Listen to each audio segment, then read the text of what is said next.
اعوذ باللہ من الشیطان الرجیم بسم اللہ الرحمن الرحیم قال الامام الصادق علیہ السلام من افطر یوما من شہر رمضان خرج روح الایمان منہ۔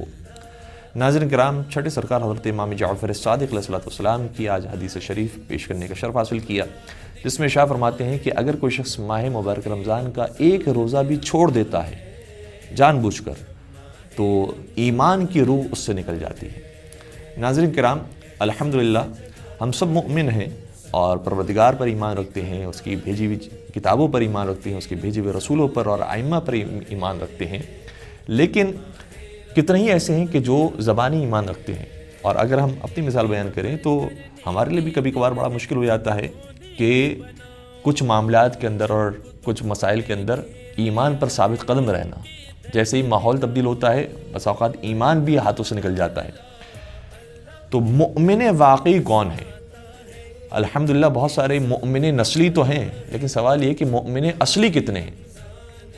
اگر اس کی پہچان کرنی ہو تو پہچان کا ایک طریقہ یہ ہے کہ جو ماحول کے بدلنے سے بدل جائے، اس کا مطلب وہ مؤمن نہیں ہے، اور جو ماحول کے بدلنے کے باوجود بھی اپنے آپ کو نہ بدلے بلکہ ماحول کو بدل دے، وہ حقیقی معنوں میں مؤمن ہے۔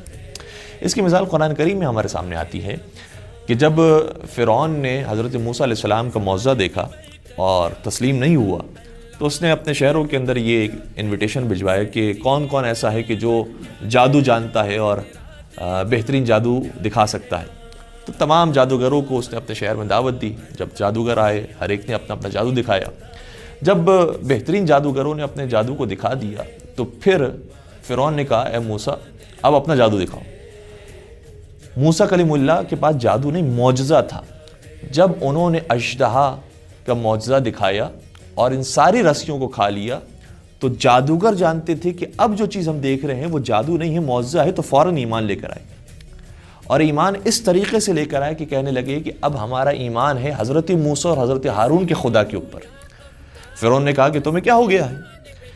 جب تم آئے تھے ہمارے شہر کے اندر بلانے والا میں تھا، تم نے ہم سے پوچھا تھا کہ اگر ہم جادو دکھائیں گے تو تمہیں کیا ملے گا، تو میں نے تمہیں کہا تھا کہ تمہیں پیسے ملیں گے، تمہیں سکے دیے جائیں گے، اور تم نے میری اجازت کے بغیر اپنے ایمان کا اظہار کر دیا۔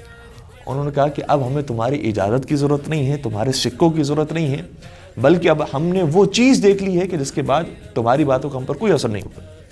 فرعون نے کہا کہ اگر تم نے ابھی اس وقت اپنے بات سے منحرف نہیں ہوئے تو ہم تمہیں جیل میں بند کروا دیں گے، تمہاری جان لے لیں گے، تمہارے بدن کے ٹکڑے ٹکڑے کر دیں گے۔ انہوں نے کہا کہ جو کرنا ہے کر لو، فَقْضِ مَا أَنْتَ قَاضٍ، جو تم بگاڑ سکتے ہو بگاڑ لو، ہم اپنے ایمان سے بدلنے والے نہیں ہیں۔ اور پھر فرعون نے وہ کام کیا اور ان کے اوپر ظلم ڈھایا، لیکن اس کے باوجود جادوگر اپنے ایمان پر ثابت قدم رہے۔ یہ ہے ایمان واقعی۔ ایمان واقعی کے لیے ضروری نہیں ہوتا کہ انسان سالوں کا سفر طے کرے، انسان ماں باپ کے حد تک ماں باپ کے ذریعے ایمان لے اور پھر اس ایمان کو آگے بڑھائے، بلکہ جو ایمان واقعی ہوتا ہے وہ کبھی کبھار منٹوں میں اثر کرتا ہے، وہ کبھی کبھار کچھ سیکنڈوں میں انسان کی تقدیر بدل دیتا ہے۔ اور پھر ہمارے سامنے کچھ مثالیں تاریخ اسلام کے اندر بھی آتی ہیں کہ جن کے سامنے بہترین چیزیں پیش کی گئی، ان کو بہترین آفرز دی گئی، لیکن انہوں نے ساری آفرز کو ٹھکرایا۔ اور اس میں سب سے پہلی مثال نبی اکرم حضرت محمد مصطفیٰ صلی اللہ علیہ وآلہ وسلم کی ہے، جناب سلمان فارسی کی ہے، جناب بلال کی ہے، جناب مقداد کی ہے، جناب ابو ذر کی ہے۔ یہ بہت آسانی سے بہت مال و دولت کما سکتے تھے، لیکن انہوں نے کبھی بھی اپنے ایمان کا سودا نہیں کیا۔ اور کچھ ایسے تھے کہ بعد وفات رسول ذرا اختیار ملتے ہی باغ پر قبضہ کر لیا اور اپنے ایمان کا سودا کر لیا۔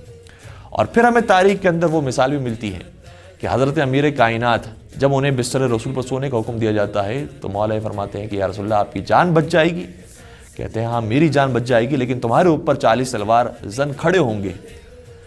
تو مولا متقیان نے اپنی جان کا سودا کر لیا لیکن ایمان کا سودا نہیں کیا۔ اور اگر اس طرح سے انسان اپنے ایمان پر قائم رہتا ہے تو پروردگار کی طرف سے آیت نازل ہوتی ہے وَمِنَ النَّاسِ مَن يَشْرِي نَفْسَهُ ابْتِغَاءَ مَرْضَاتِ اللَّهِ وَاللَّهُ رَءُوفٌ بِالْعِبَادِ، کہ بعض ایسے بھی ہیں جو اپنے نفس کو بیچتے ہیں اور اللہ کی رضا کو حاصل کرتے ہیں۔ کاش پروردگار ہمیں بھی وہ مناظر دکھائے اور حقیقت ایمان سے روشناس کرائے تاکہ ہم بھی واقعی مؤمن بن سکیں۔ علامہ اقبال نے بڑا خوبصورت شعر کہا، فرماتے ہیں کہ کافر کی یہ پہچان کہ آفاق میں گم ہے۔ کافر وہ ہوتا ہے کہ جو ماحول کے بدلنے سے رنگ بدل لیتا ہے، تو کافر کی یہ پہچان کہ آفاق میں گم ہے، مؤمن کی یہ پہچان کہ گم اس میں ہے آفاق۔